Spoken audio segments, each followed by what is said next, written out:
আচ্ছা, আজকে দশম শ্রেণীর আমি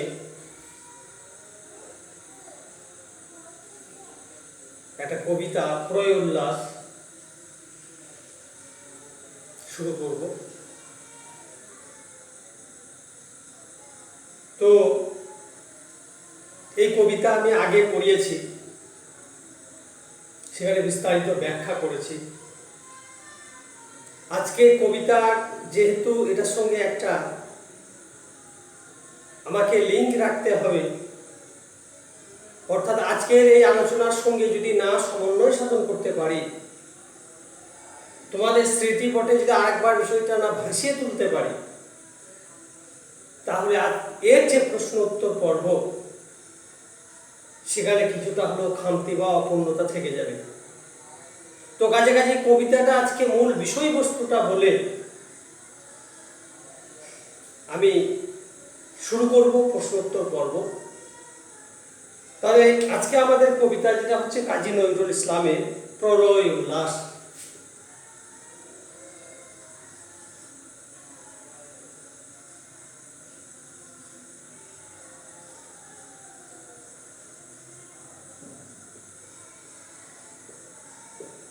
কবিতার নাম হচ্ছে প্রলয় উল্লাস। কবি কে? কবি কাজী নজরুল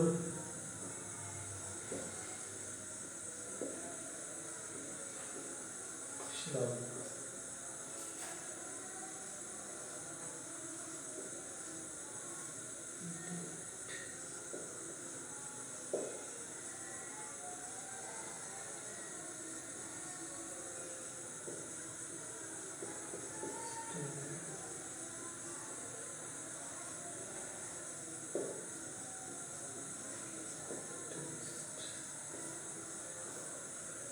তো আমাদের কবিতা আজকে যে কবিতাটার নাম হচ্ছে প্রলয় উল্লাস। এখন এই কবিতাটা আলোচনা, প্রত্যেকটা লাইনের আলোচনা তো আমি করেছি, বিস্তারিত ব্যাখ্যা, তার প্রাসঙ্গিক আলোচনা।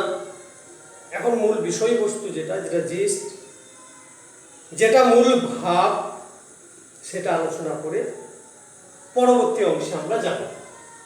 তো এখন আমরা দেখব যে এই প্রলয় উল্লাসটাকে যদি আমরা সন্ধি বিচ্ছেদ করি তাহলে কি দাঁড়াচ্ছে, কি দেখাচ্ছে এখানে।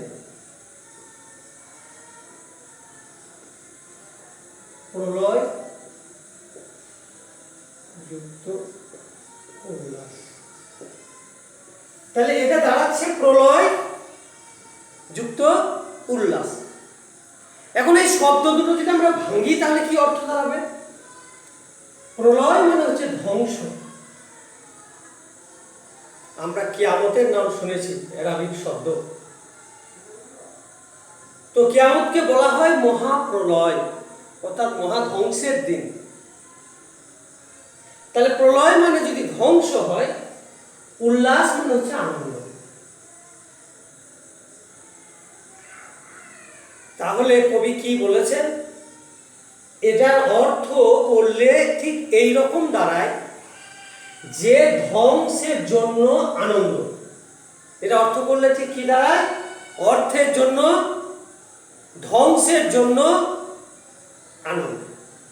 তাহলে এখানে একটা প্রশ্ন জাগতে পারে যে যখন কোনো জায়গায় ধ্বংসযজ্ঞ গঠিত হয়, ধ্বংসযজ্ঞ সংগঠিত হয়, ধ্বংসযজ্ঞ ধ্বংসের লীলা চলে, কোনো এক জায়গায় ভূমিকম্প হোক, তারপর হচ্ছে যে বন্যাই হোক বা প্রাকৃতিক কোনো দুর্যোগের কবলে হোক, সে ধ্বংস কিন্তু আমাদের আনন্দ দিতে পারে না। সেই ধ্বংস আমাদেরকে দেয় বেদনা, সেই ধ্বংস আমাদেরকে করে আহত, সেই ধ্বংস আমাদের মনকে ভেঙে দেয়, সেই ধ্বংস পরিণত হয় চোখের জলে। কারণ আমরা দেখছি তো বিভিন্ন রকম প্রাকৃতিক দুর্যোগ হচ্ছে, ঝড় হচ্ছে, বন্যা হচ্ছে, সুনামি হচ্ছে, তাতে মানুষ ক্ষতিগ্রস্ত হচ্ছে, সেখানে আনন্দ থাকে না। তাহলে কবি নজরুল এরকম বিরূপ কথা কেন বললেন যে ধ্বংসের জন্য আনন্দ না, নজরুল ইসলামের বলার এখানে সার্থকতা আছে। এ ধ্বংসর কামনা তিনি সেখানে করেছেন যেখানে অশুভ শক্তির হাত আছে। যেমন যেখানে মানুষের বাক স্বাধীনতা নেই, যেখানে মানুষ পরাধীন, যেখানে মানুষ স্বাধীনভাবে বিচরণ করতে পারে না, যেখানে মানুষের উপর চলে অত্যাচার, যেখানে মানুষের উপর চলে লুণ্ঠন, শোষণ, পীড়ন থেকে যত রকমের অমানবিক আর অমানসিক কাজ আছে সেখানে বিরাজ করেন কবি। সেই রকম একটা পরিবেশে, সেই রকম একটা রাজত্বের যে কায়েম হয়েছে তার ধ্বংস চান, তার শেষ চান, তার পতন চান। আর সেই রকম পরিস্থিতিপূর্ণ একটা রাজ্যের, একটা রাষ্ট্রের যদি পতন ঘটে তাহলে যারা অত্যাচারিত, যারা শোষিত, যারা লাঞ্ছিত, যারা অপমানিত, যারা পদদলিত, তাদের স্বাভাবিকভাবে আনন্দের একটা বন্যা বয়ে যাবে। এ কথা ঠিক তো? কারণ নজরুল ইসলামের মূল বক্তব্য ছিল, আমরা বিদ্রোহী কবিতায় দেখেছি, বিদ্রোহী রণক্লান্ত আমি সেই দিন হব শান্ত, যবে উৎপীড়িতে ক্রন্দন রোল আকাশে বাতাসে ধনিবে না, অত্যাচারীর খড়গ কৃপান ভীম রণভূমে রণিবে না, বিদ্রোহী রণক্লান্ত আমি সেই দিন হব শান্ত। কবি নজরুল ইসলাম বিদ্রোহী কবিতার মাঝের অংশেই বলেছেন যে আমি সেই দিন চুপচাপ হয়ে যাব, নীরব হয়ে যাব, আমার কলমার চলবে না, আমি চিৎকার করব না, আমি বিদ্রোহ ঘোষণা করব না, আমি প্রতিবাদ করব না, যেদিন মানুষের উপর কোনো ধরনের অত্যাচার চলবে না আর কান্নার কোনো আওয়াজ ভেসে আসবে না, আকাশে বাতাসে ধ্বনিত প্রতিধ্বনিত হবে না। কবি ঠিক এই কবিতায় সেই রকম একটা শাসন ব্যবস্থার পতন কামনা করেছেন। সে শাসন ব্যবস্থা কি তোমরা প্রত্যেকেই জানো, যে ইংরেজরা আমাদের এই ভারতবর্ষকে 200 বছর শোষণ আর শাসন করেছিল এবং সেই রক্তের একটা বন্যা হয়ে গেছিল সেখানে। আফ্রিকা কবিতায় রবীন্দ্রনাথ ঠাকুর বলেছেন না, এলো ওরা লোহার হাত করিলে, পরিষ্কার তো বলেছেন যে ওরা যে হাত করিলে এলো, সবাইকে যে পরাধীনতার নাগপাশে আবদ্ধ করলো, সে কবিতায় তোমরা বিভৎসতার চিত্র তোমরা আঁচ করেছো, পেয়েছো। তো নজরুল ইসলাম এইরকম একটা শাসন ব্যবস্থার কি চেয়েছেন, শাসন ব্যবস্থার তিনি অবসান চেয়েছেন, তার জন্য আনন্দ কথা বলেছেন। তাহলে তোমাদের মোটামুটি ক্লিয়ার হলো বিষয়টা। তো কবি নজরুল ইসলামের কবি সত্তার মূল বৈশিষ্ট্যই হচ্ছে অন্যায় বিরুদ্ধে প্রতিবাদ। যেখানে তিনি অন্যায় দেখেছেন, এই জন্যই তো কারো প্রিয় হতে পারেন। তিনি একাধিক কবিতায় বলেছেন কি, তুমি শুয়ে রবে তেতলার পরে আমরা রহিব নিচে, অথচ তোমার দেহ বোধা বলে বসে ভরসা আসবেছে, সিক্ত যাদের সারা দেহ মন মাটির মমতা রসে, এই ধরনের তরণী হাল রবে তাদেরই বসে, তারই বদন অঞ্জলি করি মাথায় লই বদুলি, সকলের সাথে পথে চলি যার পায়ে লাগিয়েছে ধুলি, আজ নিখিলের বেদনা আত্মপ্রীতের মাটি কোন, লালে লাল হয়ে উঠেছে নবীন প্রভাতের নগর। তুমি তিনতলার উপর শুয়ে থাকবে আর তোমার মাটিতে চরণ ঠেকবে না, মাটিতে যাদের ঠেকে না চরণ মাটির মালিক তাহারাই হন, যে যত ভণ্ড ধরিবাজ আর সেই তত বড়বাদ। নজরুল ইসলামের একাধিক কবিতায় আমরা সেগুলো পেয়েছি। পাইনি কোথায়, কোথায় চেঙ্গিজ মাহমুদ, কোথায় কালা পাহাড়, ভেঙে ফেল ওই ভোজনালয় এনে যত তালা দেওয়াদার, খুদার ঘরে কে কপাট লাগাই কে দেয় সেখানে তালা, সব দ্বারের খোলা রবে চালা হতরি সাবল গাইতে চালা। এরকম আমরা একাধিক কবিতায় পেয়েছি যে যেখানে তিনি কি করেছেন, মানুষের জয়গান গেছেন, অন্যায় বিরুদ্ধে প্রতিবাদ করেছেন, সত্যকে স্থাপন করতে চেয়েছেন। মিথ্যা শুনিনি ভাই, এই হৃদয়ের চেয়ে বড় কোনো মন্দির কাবা নাই, এই হৃদয়টাই হচ্ছে আসল, এখানেই সবকিছু আছে, এটাকে মন্থন করে সবকিছু পাওয়া যায়। এই হৃদয়ই সেতু বন্ধন করতে পারে একটা জাতির সঙ্গে আর একটা জাতির, হৃদয়ই পারে। সেই জন্যই কবি বলেছেন না যে হিন্দু নর মুসলিম ওই জিজ্ঞাসে কোনজন, কান্ডারি আজ দেখিব তোমার মাত্র মুক্তিপণ। আগে বলেছেন কান্ডারি আজ দেখিব তোমার মাতৃমুক্তিপণ, হিন্দু নর মুসলিম ওই জিজ্ঞাসে কোনজন, কান্ডারি বলো ডুবিছে মানুষ সন্তান মোরমার। এটাই মূল কথা হবে আমাদের, যে মানুষ ডুবে গেছে, আমাদের স্বাধীনতা চলে গেছে। ওই জন্যই তিনি বলেছেন কান্ডারি তব সমক্ষই পলাশির প্রান্তর, বাংলার খুনে লাল হলো যে তা ক্লাইবের খঞ্জন, ওই গঙ্গায় ডুবিয়াছে আই ভারতের দেবাকর, অধিবেশে রবি আমাদের এই খুনে রাগায়া পুনর্বার। আমাদেরকে স্বাধীনতা আনতে গেলে গঙ্গার যে স্বাধীনতা ডুবে গেছে, অস্তমিত হয়ে গেছে, তার জন্য আমাদেরকে আন্দোলন করতে হবে, সংগ্রাম করতে হবে। কবি এই কবিতাতে সেই তাই বিদ্রোহী সত্তায় ফুটে উঠেছে। সেখানেও তিনি ওই অশুভ এক শক্তির যে হাত, অশুভ একটা শক্তির যে বিচরণ, অশুভ শক্তির যে বারবারন্ত, তার অবসান চেয়েছেন, সেই জন্যই তিনি কবিতার নামকরণ করেছেন প্রলয় উল্লাস। তাহলে আমরা মোটামুটি বুঝতে পারলাম যে এই কবিতার নামকরণের উদ্দেশ্যটা কি আর এর অর্থটা কি। নেওয়া হয়েছে কোথা থেকে?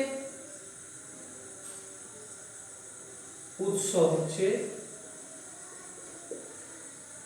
উৎস হলো অগ্নিবীণা।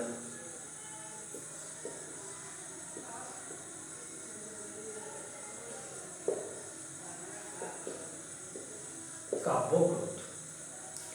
এই কবিতায় কবি কি বলেছেন? এই কবিতায় কবি বলেছেন যে অশুভ শক্তির অবসান চেয়েছেন। কার আগমন চেয়েছেন? কবি শিবের আগমন। শিব হচ্ছে সুন্দর, তার প্রতিষ্ঠা চেয়েছে। কারণ হিন্দু ধর্ম মতে শিব কি? শিব সৃষ্টিকর্তা, সৃজনশীল, আবার ধ্বংস করতে পারে। তাহলে শিবের আগমন ঘটলে কি হবে? শিবের আগমন ঘটলে, মহাদেবের আগমন ঘটলে যা কিছু অশুভ তা বিলীন হয়ে যাবে, যা কিছু অশুভ তা ধ্বংস হবে, যা কিছু অশুভ তার পরিসমাপ্তি ঘটবে, যা কিছু অশুভ তার অবসান ঘটবে, আর নতুন একটা সৃজনশীল সুন্দর সমাজ গড়ে উঠবে। এই জন্যই কবি বলেছেন শিবের আগমন ঘটবে মহাদ্বারের আগল ঠেলে। আমাদের যে মূল ফটক, আমাদের যে মূল দরজা, ভারতের পশ্চিম দিকে অবস্থিত, যাকে প্রবেশদ্বার বলা হয় মুম্বাই শহরকে, তো সেই দিক থেকে আগমন ঘটবে এবং চারিদিকে কি হবে? একটা থরিহরি কম্পমান অবস্থা হবে। ওই নতুনের কেতন উড়ে বলেছেন। কেতন মানে হচ্ছে পতাকা। ওই নতুনের কেতন উড়ে, পতাকা। এই পতাকা পথ উড়বে। পতাকা তখনই ওঠে যখন মানুষ স্বাধীনতা পায়, যখন নিজ প্রতিষ্ঠাকে কায়েম করতে পারে, নিজ আধিপত্যকে যখন বজায় রাখতে পারে, তখন তার পতাকা ওঠে। কবি সে কথাই বললেন এই কবিতায়, এবং বললেন তার যে আগমন ঘটবে, তার আগমনটা কিরকম হবে? কালবৈশাখীর ঝড়। এখানে কবি কালবৈশাখীর ঝড়ের কথা বলবেন। কালবৈশাখীর ঝড় আমরা রবীন্দ্রনাথ ঠাকুর 2 বিঘা জমিতেও পাই। সেখানে বলেছেন, সেই মনে পড়ে জ্যৈষ্ঠের ঝড়ে, রাত্রি নায়িক ঘুম, অতি ভোরে উঠি তাড়াতাড়ি ছুটি, আম পোড়াবার ধুম, সেই সুমধুর স্তব্ধ দুপুর, পাঠশালা পলায়ন। কবি বলছেন যে কালবৈশাখী ঝড়ে কি পড়তো? আম পড়তো। এই যে বলেছেন না, আম পোড়াবার ধুম, সেই জন্য ভোরে উঠে তিনি ছুটতেন সেই কালবৈশাখী ঝড়ে আম পড়বে, সে আম পোড়াবেন বলে। তাহলে বিশ্বকবি রবীন্দ্রনাথ ঠাকুর 2 বিঘা জমিতেও আমরা কালবৈশাখীর ঝড়ের কথা পেয়েছি। আমরা বাস্তব জীবনেও দেখেছি যে বৈশাখ জ্যৈষ্ঠ মাসে, এখন হয়তো কালবৈশাখী ঝড়টা বন্ধ হয়ে গেছে, তোমরা দেখতে পাও না, কিন্তু এটা একটা অনেক আগে থেকে প্রত্যেক বৈশাখ জ্যৈষ্ঠের মাসের বৈকাল বেলায় বিশাল একটা ঝড়ের তাণ্ডব হতো। সেই ঝড়টাকে বলা হতো, যেহেতু ওই বৈশাখ মাসে হতো বলে তাকে কালবৈশাখী বলা হতো। ওই যে বৈশাখ থেকে, বৈশাখী থেকে বৈশাখ, তার অপভ্রংশ। কি করতো এরা? প্রচুর ক্ষয়ক্ষতি করতো। ঘরের চালার চাল, টিনের চাল, ছাদ সব উড়ে যেত। তার একটা তাণ্ডবে মানুষ কি হতো? ভীত, সন্ত্রস্ত হয়ে পড়ত। এটা একটা নিত্য নৈমিত্তিক ঘটনা ছিল। এখন যদিও কালবৈশাখী ঝড় বন্ধ হয়ে গেছে, বিভিন্ন প্রাকৃতিক দুর্যোগের নাম নিয়ে আসছে। তোরা আমফান ঝড় দেখলে, নার্গিস দেখলে, হুদহুদ দেখলে, এই যে একটা ঝড়ের নাম আর প্রাকৃতিক দুর্যোগ, কিন্তু তখন বাঁধা ধরা ভাবে চলত। তো কবি সেই ঝড়ের আগমন আনতে বলেন। কেন? যা কিছু আছে সব লণ্ডভণ্ড করে দেবে। এই নিয়ে তোদের ভয়ের কিছু নেই। কবি বললেন ভয় করার কিছু নেই। সে সত্যকে প্রতিষ্ঠা করবে, সে সুন্দরকে আনবে। সে কিরকম করে আসবে? সে মশাল জেলে আসবে, সে মশাল জেলে আসবে এবং তার আগমন ঘটবে। সে সবকিছুকে কি করবে? সুন্দরের প্রতিষ্ঠা দেবে। যা কিছু অপশাসন আছে সবকিছুকে দূর করে দেবে। কি করবে? যারা কারারুদ্ধ আছে তাদেরকে মুক্ত করবে, যারা অন্য কোনো বেকায়দায় আছে তাদেরকে তার উপযুক্ত পরিবেশে স্থাপন করবে। সেটা পারবে কে? সেই মহাকালের শিব। কবি আসলে বলতে চাইলেন এখানে শিব সুন্দর, শিব সত্য, শিব শান্তি প্রতীক। কবি শিব বলতে চাইলেন আমাদের দেশে যে সমস্ত আপামর জনসাধারণ রয়েছে, যারা আন্দোলনের জন্য, যারা সংগ্রামের জন্য নিজের বুকে রক্তকে ঝরিয়ে দেয়, জেলবন্দি হয়, তাদেরকেই কবি শিবের সঙ্গে তুলনা করলেন। কিসের সঙ্গে তুলনা করলেন? শিবের সঙ্গে তুলনা করলেন। যে এই যুব শক্তি কি করবে?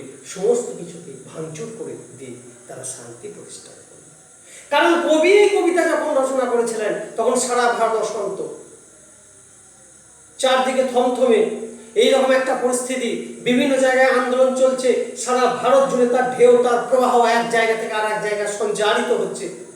চলমান এইরকম একটা অবস্থার কথা কবি যখন এই কবিতায় তুলে ধরলেন, সেই কবিতারই, সেই তখনকারই যেন একটা ভাবমূর্তি, পরিবেশের ছাপ এই কবিতার মধ্যে ফুটে উঠেছে। তো কবি তারপরে কি বললেন? যে সে যখন আসবে, তার যখন আগমন ঘটবে, তখন বধূদেরকে প্রদীপ তুলে ধরতে বললেন, অর্থাৎ মঙ্গল কামনা করতে বললেন। কাদেরকে? বধূদেরকে, বাড়ির বধূদেরকে। তাহলে এই কবিতার মোটামুটি বিষয়বস্তুটা আমরা বুঝতে পারলাম। এবারে আমরা কি করব? আমরা এখান থেকে 1 নম্বরের প্রশ্ন কিছু আমি আলোচনা করব। তোমাদেরকে আগে তো আমি লাইন বাই লাইন আলোচনা করেছি। এরপরেও যদি কারো কোনো লাইনের অসুবিধা থাকে তো আমার কাছে জানবে, আমি অবশ্যই সেটাকে ক্লিয়ার করব।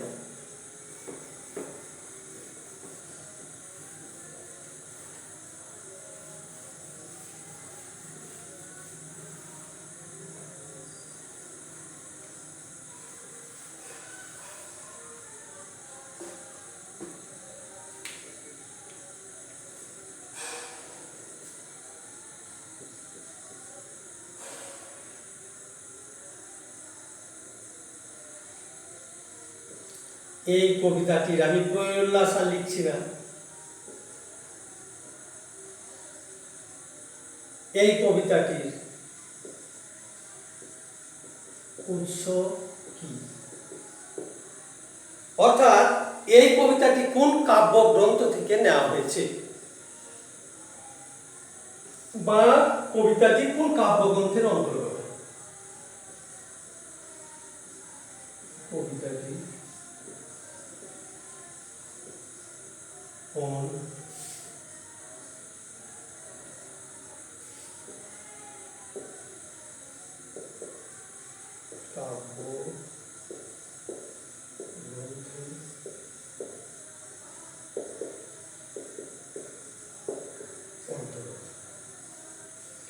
তো আমরা এখানে কি পেলাম? দুটো প্রশ্ন পেলাম, এই কবিতার উৎস কি বা কবিতাটি কোন কাব্যগ্রন্থের অন্তর্গত। তো আমরা জানি প্রত্যেকে যে অগ্নিবীণা, এর উৎস হলো, আমি সংক্ষেপে লিখে দিচ্ছি, তোমরা প্রত্যেকে এগুলো লিখে নাও।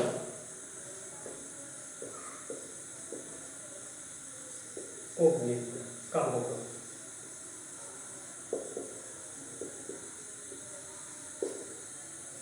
অগ্নিবীণা কাব্য গ্রন্থ। 2 নম্বর প্রশ্ন, এই কাব্যগ্রন্থ কত সালে প্রকাশিত হয়? এই কাব্যগ্রন্থের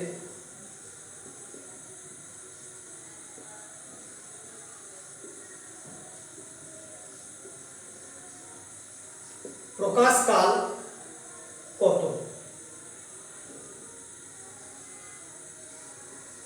বা কত সালে, দুভাবে প্রশ্ন করা যায়, এই কাব্যগ্রন্থের প্রকাশকাল কত বা কত সালে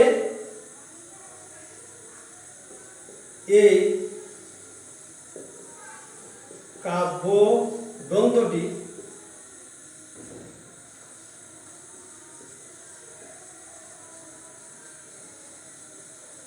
প্রকাশিত হয়। তাহলে 2 নম্বর প্রশ্ন কি লিখেছি আমি?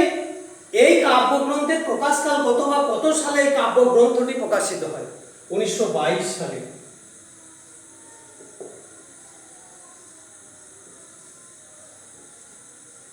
আমি একবার সংক্ষেপে লিখছি, তোমরা পূর্ণ বাক্যে উত্তর লিখবে, অনধিক 20টি শব্দে। তাহলে এই কাব্যগ্রন্থটির প্রকাশকাল হলো 1922 সাল।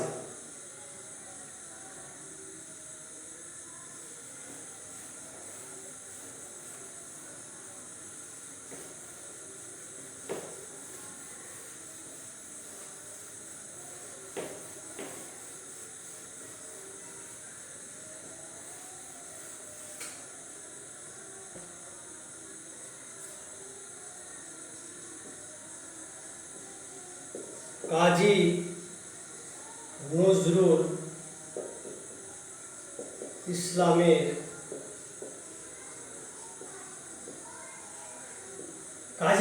ইসলামের প্রথম কাব্যগ্রন্থ কোনটি? প্রথম কাব্যগ্রন্থ কাজী নজরুল ইসলামের প্রথম গ্রন্থ কোনটি বা কাব্যগ্রন্থ কি?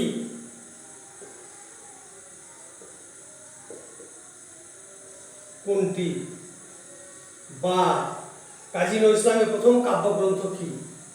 দুভাবেই প্রশ্নটা করা যায়। এগুলো এমসিকিউ করতে পারবো আমরা। কাজী নজরুল ইসলামের প্রথম কাব্যগ্রন্থ কোনটি বা কি? প্রথম কাব্যগ্রন্থ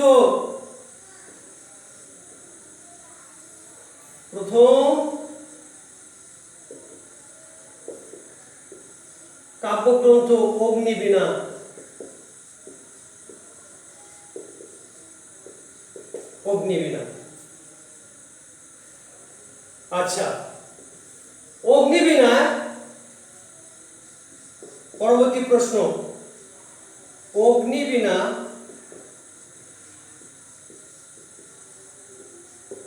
কাব্যগ্রন্থে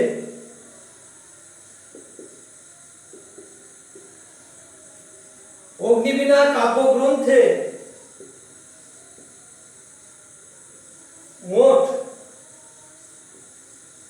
কবিতা মোট কবিতার সংখ্যা কত বা মোট কবিতা কটি? অগ্নিবীণা কাব্যগ্রন্থে মোট কবিতার সংখ্যা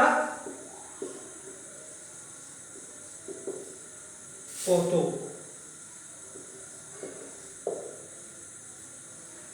মানে আরেকটু ঘুরিয়ে প্রশ্নটা করতে পারি, অগ্নিবীণা কাব্যগ্রন্থে মোট কবিতা কটা কবিতা আছে? অগ্নিবীণা কাব্যগ্রন্থে মোট কটা কবিতা আছে? 12টি। মোট কটি আছে? মোট 12টি আছে।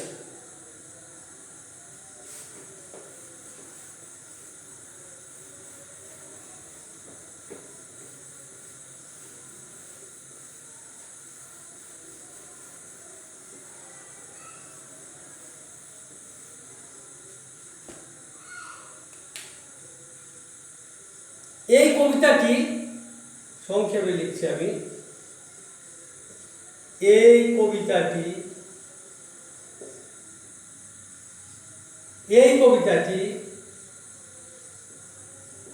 অগ্নিবীণা কাব্য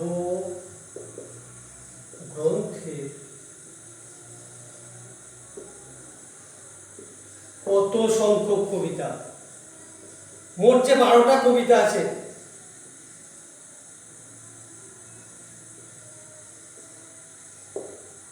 কত সংখ্যক কবিতা? এই কবিতাটি অগ্নিবীণা কাব্যগ্রন্থের কত সংখ্যক কবিতা? তো এটা অবশ্যই তোমরা জেনে রাখবে। উত্তর হচ্ছে প্রথম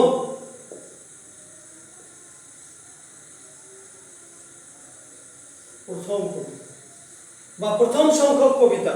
সংখ্যক যোগ করে দিচ্ছি আমি। প্রথম সংখ্যক কবিতা।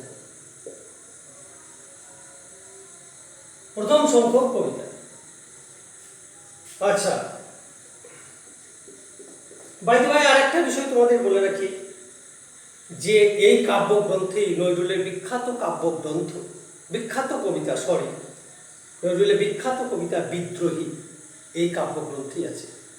যে কবিতা কবি নজরুল ইসলামের প্রচার প্রসার, তার জনপ্রিয়তা, তার কাব্য প্রতিভা, তার দেশপ্রীতি, মানব প্রীতি যে কবিতায় সবচেয়ে বেশি ফুটে উঠেছে এবং যে কবিতা নজরুলের জাত চিনিয়েছে, সেই কবিতাটার নাম হচ্ছে কি? বিদ্রোহী। এই বিদ্রোহী কবিতাটা আছে অগ্নিবীণা। বিশেষ একটা কবিতা বা কাব্যগ্রন্থ এক এক কবির মানে কি বলবো যে তার মর্যাদা বা তার সম্মান বা তার মানে জনপ্রিয়তা এনে দেয়। যেমন নজরুল ইসলামের হচ্ছে বিদ্রোহী কবিতা। শরৎচন্দ্র শুধুমাত্র একটা গল্পের জন্য প্রথম দিকে কুন্তলীন পুরস্কার পেয়েছিলেন, গল্পটার নাম হচ্ছে মন্দির।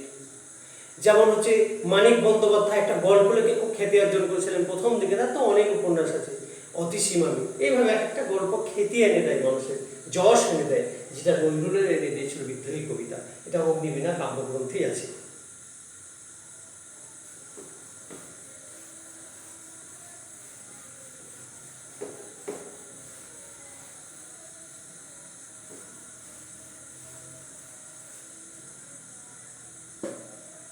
পরবর্তী প্রশ্ন আমরা বলতে পারি যে এই কবিতাটি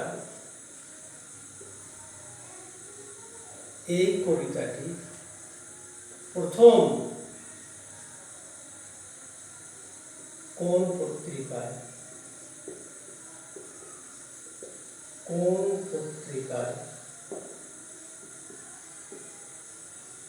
প্রকাশিত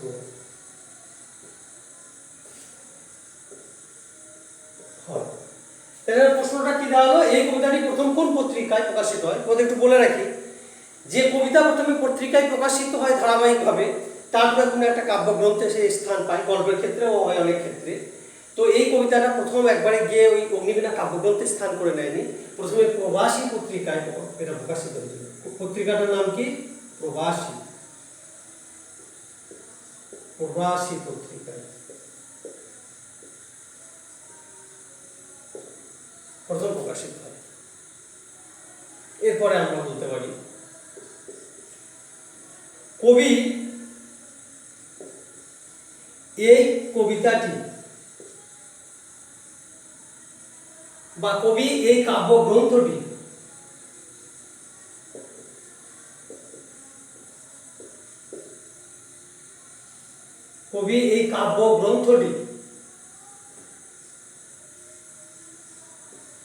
কাকে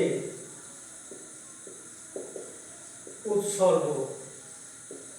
এই কাব্যগ্রন্থ উৎসর্গ করা মানে কবিতাটা উৎসর্গ তো করেছেনই, তার মধ্যে ইনক্লুডিং যুক্ত উৎসর্গ করেছিলেন। কাকে করেছিলেন? শ্রী বারীন্দ্র কুমারকে।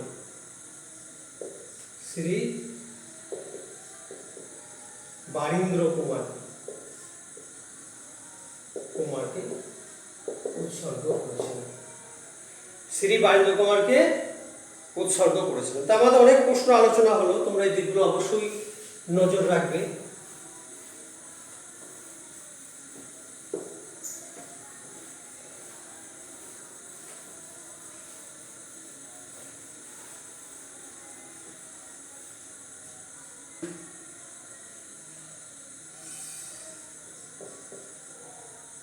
তোরা সব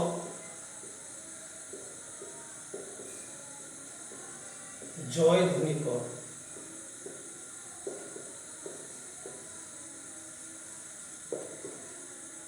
তোরা সব জয়ধ্বনি কর। তোরা সব বলতে কবি কি বুঝিয়েছেন? এই কবিতার লাইনে প্রায় আছে তোরা সব জয়ধ্বনি কর, তোরা সব জয়ধ্বনি কর। কিসের জয়ধ্বনি করবে? কারা করবে? তোরা কারা? সিঙ্গেল কোটেশনের মধ্যে রাখছি, তোরা সব বলতে কবি কি বুঝিয়েছেন?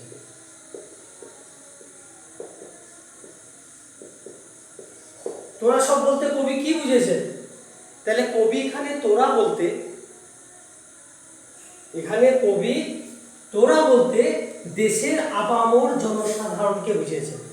আবাল বৃদ্ধ বনিতা সবাইকে, যারাই দেশের জন্য আন্দোলন করেছে তাদেরকে বলেছেন। জয়ধ্বনি কেন করতে বলেছেন? যে জয় আমাদের অসম্ভবই, স্বাধীনতা আমরা পাবোই, তাই আগেই তিনি জয়ধ্বনি করতে বলেছেন। এখানে আরেকটা বিষয় বলি তোমাদের, এই কয়দীর্ঘই কি আর কয়হস্যই কি এর ব্যবহারটা তোমরা অবশ্যই জেনে নাও, যে কোথায় কয়হস্যই হবে তোমরা এটা গন্ডগোল করো, আর কোথাও কয়দীর্ঘই হবে। কয়হস্যই হচ্ছে যে বাক্যে সেখানে আমরা ব্যবহৃত করব যার উত্তরটা হবে হ্যাঁ বা না। যেমন তোমার নাম রহিম কি? হ্যাঁ, সেক্ষেত্রে তোমার নাম রহিম কি, কয়হস্যই কি। কিন্তু যখন আমরা একটা বাক্যে বা তার বেশি বাক্য উত্তর করব, যখন কোনো প্রশ্নের উত্তর লেখার জন্য আমাদেরকে একটা বাক্য বা অনধিক বাক্য ব্যবহার করতে হবে, তখন কয়দীর্ঘই কি, তার মানে বহুল ব্যবহার বা ম্যাক্সিমাম ক্ষেত্রে ব্যবহার হবে কার? কয়দীর্ঘই। তাহলে কি এর ব্যবহারের ব্যাপকতা বেশি, আর কয়হস্যই কি এর ব্যবহারের ব্যাপকতা কম। এই দিকটা লক্ষ্য রাখবে তোমরা। যাই হোক, তোমাদের প্রশ্ন উত্তর পর্ব অনেক আলোচনা হলো। পরের দিন আমি আরো 1 নম্বর প্রশ্ন আলোচনা করে 3 নম্বর ও 5 নম্বর প্রশ্নে প্রবেশ করব।